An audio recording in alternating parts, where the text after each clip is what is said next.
Greetings, Lewis, and welcome to another video. So we are still post Legacy of Destruction. This is the next main booster set. I've already talked about three main themes that are coming into the TCG. I also talked about a few archetypes and a few waves of support that just benefit those archetypes. What I'm going to be doing today is something a little bit different. Instead of just talking about more support and how it helps other decks, I kind of want to show two decks in action. And as we go along, just explain how good these strategies are with supporting themes. Uh, so the deck I'm piloting in the bottom is basically a hybrid between Tearlaments and Lightsworns. And in the top, we see Centurion. We already talked about Centurion in this channel and the new support. We've also talked about Lightsworns and the level of evolution that this archetype has been getting from its inception on 2006 up until right now on 2024. So, without further ado, let's begin. So my opponent goes first. They summon Trudea into Primera. Primera goes adding stand up. They now activate Wake Up Centurion.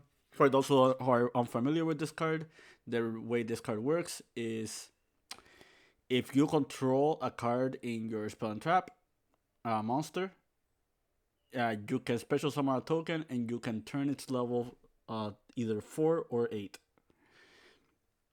So there's something that there. It also has a graveyard effect. The graveyard effect is you can banish it from the graveyard and you can send any Centurion card from your deck to the graveyard. So they're fully chained for bonds.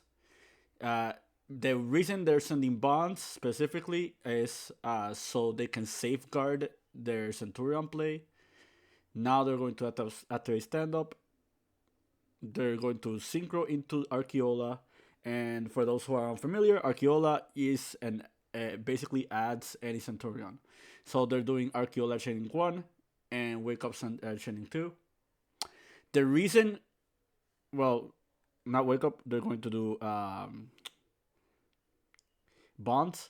The reason they do this sequence is one, it dodges Ash Blossom from hitting Archeola's effect. And two, it also dodges Ghost Ogre. After Archeola is successfully summoned, the Centurion spell and traps, as well as the field spell, are all insulated from Ghost Ogre Snow Rabbit. And it's very important for you to keep an eye out for that card because I feel after like this format begins, that is a hand trap that you should be able to be seeing more often than not. So now we proceed. They set one and pass. Basically, the end board of Centurions now are a bit different from before. In hindsight, I would have, if I were him, I would have activated Stand Up Centurion, and with Stand Up, I would have placed Emeth in the spell and trap zone. And the reason I mentioned Emeth specifically is because with with this particular setup, you're already playing around a certain amount of cards. The only card that you're not playing around is Cosmic Cyclone. But if you placed Emeth, you are also playing into Super Polymerization as well. So that becomes one less counter for you and your strategy. I would have just pitched the Primera or pitched or just use Oath Effect in order to set it up. Obviously, if you use Oath Effect, you're locking to Centurions from your extra deck. But yeah, that being said, they're going to Primera, they're going to Trudea. Basically, I just like called battle phase because I kind of wanted to confirm to see if they were on Calamity or not, which they are. And now we proceed further. So now we go first. And our hand is Pearl Rhino, Beast King, Dragon, Fenrir, Scream. We see Ash Blossom and Imperm in their hand. We also see Happy, which means they're in the Horus package, alongside Inseti. So it's on Fenrir, we activate Planet, it gets ashed, we activate Fenrir, we add Tier Cache, and then what we're going to do is normal summon the Beast King.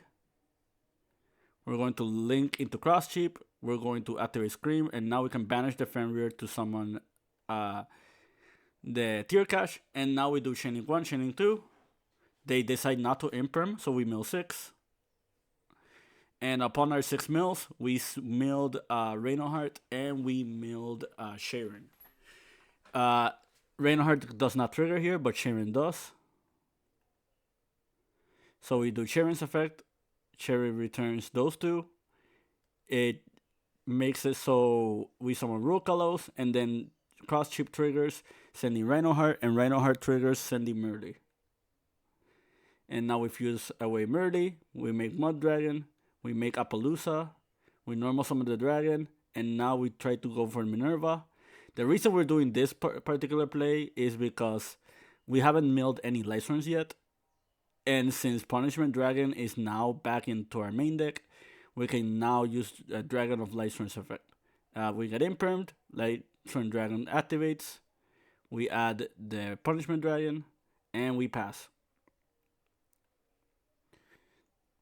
So they do Inseti, we activate Appaloosa, they activate Emblema, they try to activate Primera, they do Primera effect, we chain Scream, that resolves, and now we milled Halfness and we milled Wise, and that's probably going to be like the end of the game because this is like a very like big snowball effect.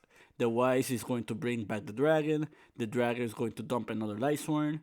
Halfness also gets her effect, and we can just fuse away Halfness into either Kaleido Heart or into Grapha. So we do both triggers. I'm just confirming with them that we have those effects. We milled into Aegis, and we just set Aegis, and now it's our turn again. So they go first, they Kingsark, they summon Happy and pass. This is unfortunate that this happens, but you know, when you're playing Centurion and you need to be wary of the amount of non-engine, it's really, really unfortunate for him to be in this position because Centurion does have like 14 starters. And just not opening any of them is just unfortunate. They probably would have won the duel more than in a good fashion if they had enough disruptions for us, because Calamity is a card that we cannot easily deal with. And if you see the current hand, there are no real like disruptions for the opponent. So right now we do Chaining 1, Chaining 2. We mill Aegis, Karma, another Rhino. We send to deck the Tier Cache. We do Tier Cache, we do Aegis, we chain Trivia Karma, just to make sure everything resolves. We do Zodiac, we do Dragon.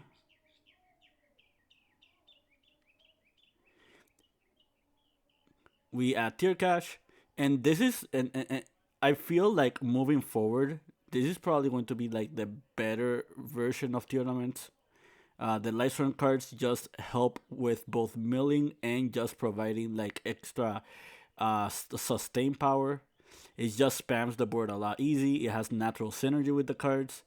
Another thing that you can do in the future is like play this as a chaos theme because the Tearlaments are dark and the Lightsworns are light. But yeah, basically what we have here is just a plethora of very strong engines that are both mesh well together. And once this deck starts rolling, not a lot of decks can stop it. We attack with both Minervas, and that's game. But yeah, basically we played through the Bestial, we played through Duel, and we played through Ash Blossom, which is which kind of tells you like just how powerful this deck is. Not many decks can play. Not many other Tearlament versions can play through all these three cards. And take note, they also had Super Poly, but they also didn't have any cards in their hand, so they had no ways to activate it. Otherwise, they could have just made Garura with both Minervas, just to give you an example. But yeah, this is duel number one, featuring the Lightsworn deck. We have another replay. I'm still playing the Lightsworn deck. And this is against branded Chimera or a Chimera version. But take note, this is a new card. And I'm going to say it right here. I think you should really look into the Chimera deck. I think this card really, really, really helps the deck. There's another card that you will see later in this duel that is also just going to make this deck very, very powerful. But for those who don't know what this card is, basically, Nightmare Apprentice is a level 6 illusion monster. And this card reads, you can special summon this card from your hand by discarding one card. If this card is normal or special summon, you can add one illusion monster from your deck to your hand. You can only, if this card battles a monster, same as all the illusions, it doesn't die by battle, and neither will the opponent monsters. So, this is basically a Apprentice Magician, but for illusion monsters. And this card is really, really powerful for two reasons. The first reason is it can add any illusion. So it can add Quartal, it can add Mirror Sword. We don't have a huge pool of illusion monsters, but we do have enough of them to like make them worrisome for your opponent, especially if you're playing like the Chimera deck. So this fixes one issue that Chimeras have, and it just gives them another starter. The other thing the Apprentice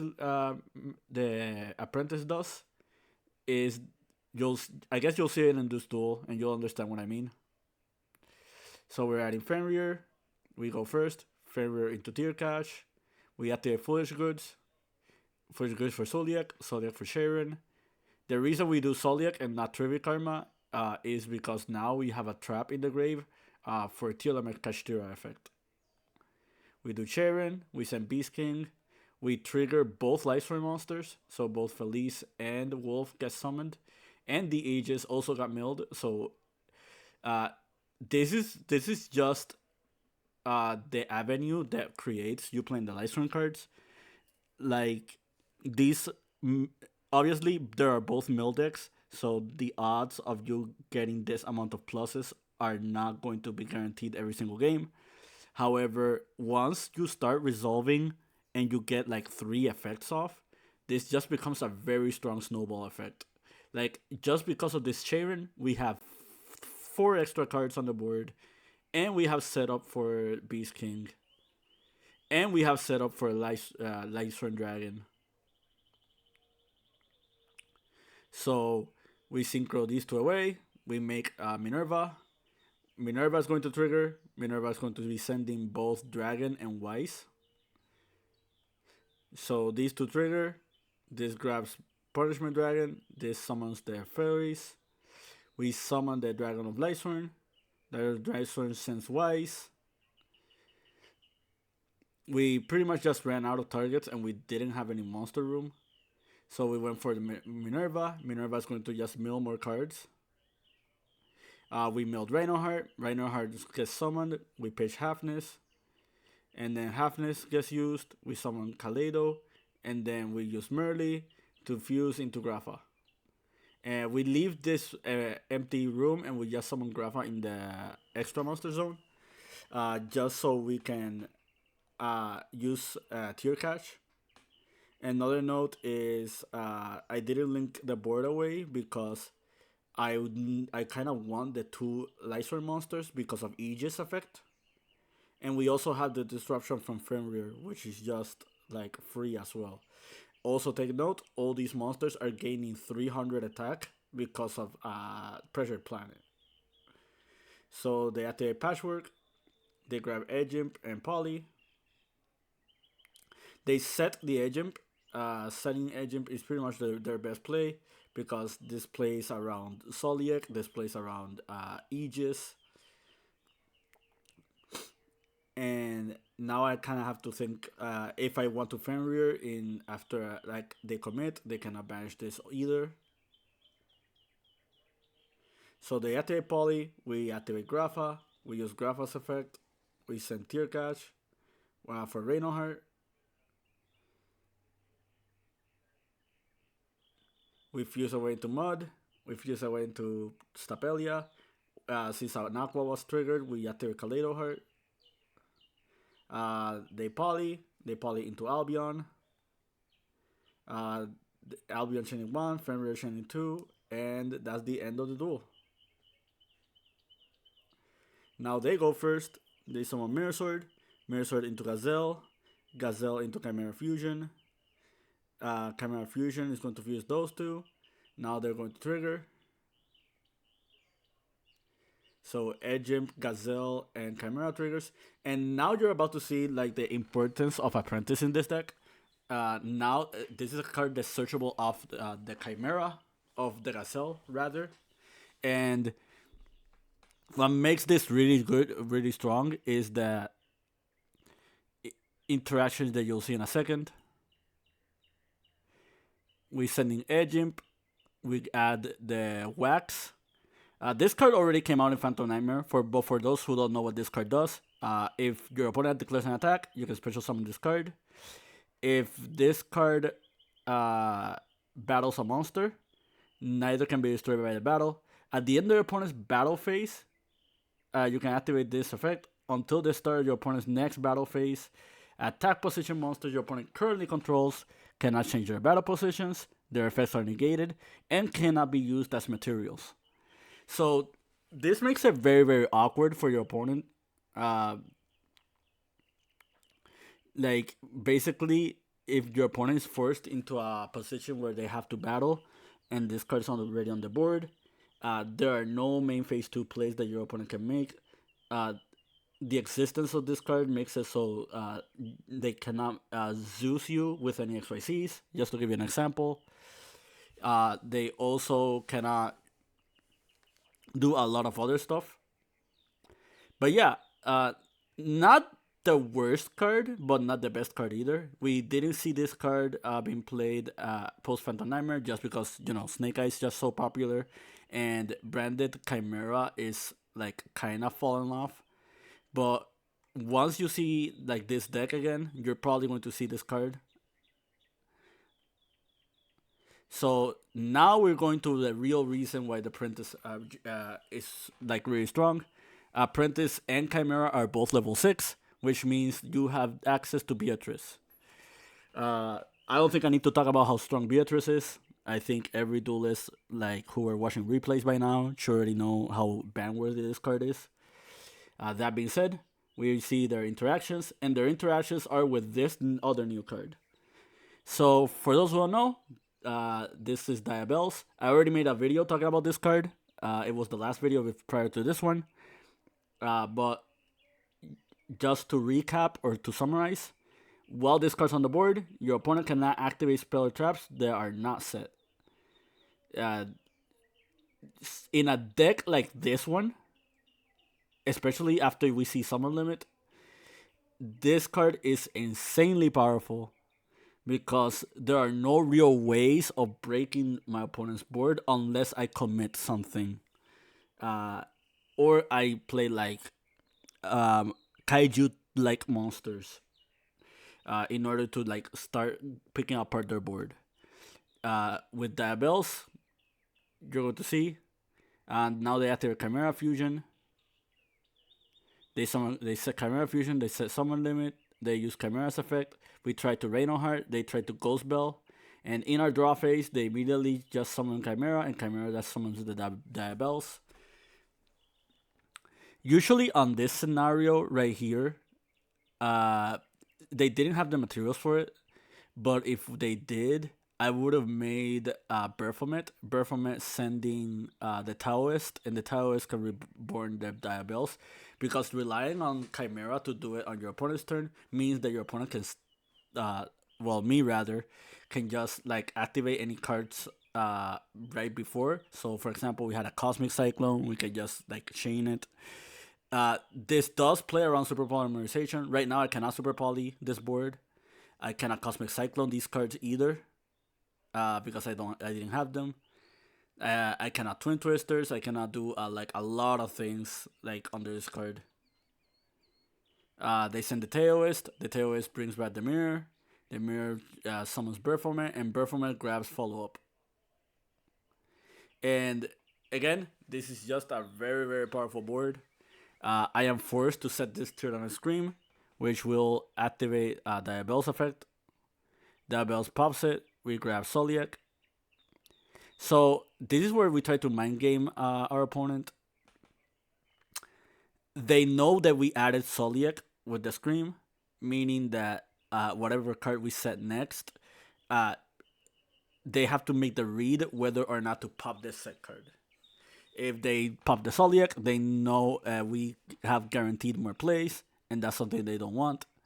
So that being said, we set Charger Light Brigade. Their opponent does not like catch the bluff, and we mill Wise, we mill Dragon, and we mill Fenrir. And this goes back to what I was saying, like the Lightsworn cards just give you a lot of infinite value once you start milling with the Tearlament cards, and the Lightsworn cards just help you mill to your Tearlament cards as well. So I think it's fair if we don't get Kid Kalos back into the game. If we did, I can tell you right now this deck guaranteed would be tier 1. That being said, they're both Lightsworn trigger. We add the Dragon. We add Judgment Dragon. We summon the Lightsworn. We summon Felice. Felice gets summoned here. So now they summon limit, and we're stuck under set summon limit. But it's not the end of the world, because we do have Soliak and we do have Tearlaments-Kashtira, and they cannot fusion summon into Guardian Chimera because they already committed 2 summons prior to the summon limit as well. So we say here, we pop Diabells, we mill 3, we can only use Tear Cash effect because of summon limit. And we're probably just gonna set Soliak pass. Yep, that's exactly what we do. They activate Chimera Fusion, they summon King Chimera, they activate Baphomet, they activate Gazelle, they just summon Diabells. Diabells pops their own summon limit, because that's another effect that they have.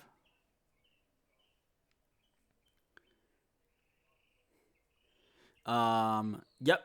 So we activate Soliak. Soliak retrieves, and this next mill is probably not going to be great. They're pretty much setting up to OTK me this turn, which they are. We activate Tear Cash. Tear Cash vanishes. Tear Cash mills, and we milled Fusion Parasite, and we milled Merly. These are pretty much the best mills that you could be asking for. However, this is not going to be able to end the game. Unfortunately, we have to Kaleido, they Mirror Knight, and now they're just going to swing over the Lightsworn Dragon and like go for game. And since these are both illusion monsters, well, not on Diabell's case, but on Illusion Beast's case, this is just guaranteed OTK.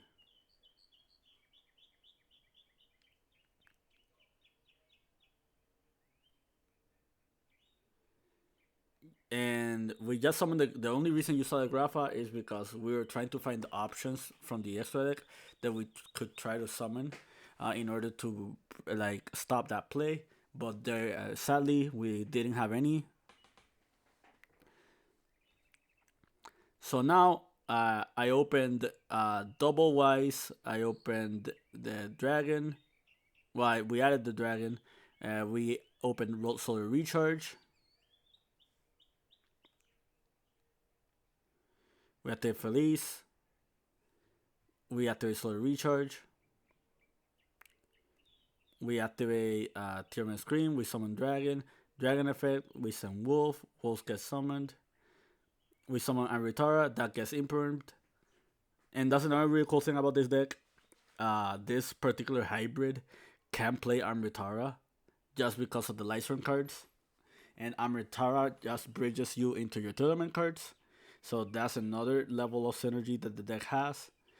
This is also a tuner, so in the future you can play stuff like, for example, Centurion Legatia or Crimson Dragon and just summon it naturally in this deck. Another thing to note, and another thing that's really important, is that Visa's Amritara is treated as Visa Starfrost, so it does trigger Tearlaments Scream.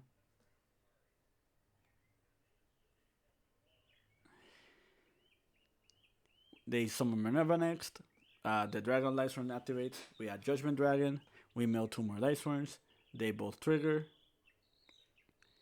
We summon Cross Sheep. We activate Minerva's effect, banishing 4 to mill 4. No good mills. We mill 4 again. Only one decent mill. We grab the bear from it off of Vampire's effect. We banished. Now we mill 6. At the time of this duel, I completely forgot about Visa's Amritara being a trigger for Tear Scream. But take not don't take as I do, take as I say. Basically, if you see Amritara, it does count for Tearlaments Scream. We try to Halfness, they try to Magnamort. We end up milling Aegis. We just reset the Aegis. We normal Reinoheart because we have a normal summon this turn. We send Merly. Merly effect. We do Cross Cheap. We bring back Wise. We summon SP Little Knight. We banish the Quartal. And we pass. And through the Bestial, mind you, we had access to Appaloosa, SP, and Kaleido Heart. And the Aegis is live because of Weiss being present on the board. So they add Druid's Worm, we Manamut. They try to fuse. We use Aegis. They have to erase Soth. They add. So SP attack with Kaleido. And now we just make sure that they don't play the next turn. They set Poly, Gun Chimera effect. They're going to change Edge Imp. We're just going to change Scream.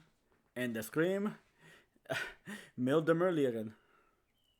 So they drew from away the Merly. We Soliak, resummon, we summon we send Sharon. We use Sharon's effect, Kaleido's effect.